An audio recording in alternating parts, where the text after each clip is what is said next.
আল্লাহ নবী সাল্লাল্লাহু আলাইহি ওয়াসাল্লাম বলেন, তিনটা প্রশ্নের জবাব যে কবরে দিতে পারবে না, নবীজি বলেন আল্লাহ তাআলার পক্ষ থেকে বলা হবে, ফাফরিশুহু মিনান নার ওয়ালবাসুহু মিনান নার ওয়াফতাহু লাহু বাবান ইলান নার। এই ফেরেশতারা, নাফরমানের কবরে জাহান্নামের বিছানা বিছিয়ে দাও, জাহান্নামের পোশাক পরিয়ে দাও, জাহান্নাম বরাবর দরজা খুলে দাও।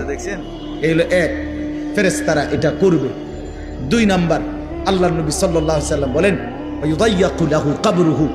দুই নম্বরে, প্রিয় বন্ধু আমার, আল্লাহ রাসূল বলছে কবর তারে একটা চাপ দিবে, কবরের মাটি সংকীর্ণ হয়ে যাবে, ডান পাশের মাটি বাম দিকে, বাম দিকের মাটি ডান দিকে, এভাবে চলবে। আল্লাহ রাসূল খোদার কসম বাফ, আমি যদি সামনে যাইতে পারতাম তাহলে বলতাম তোমার কাছে। আল্লাহ নবী সাল্লাল্লাহু আলাইহি ওয়াসাল্লাম বলছে, উম্মত, কবর এত জোরে চাপ দিবে নাফরমানকে, ডান পাশের হাজরের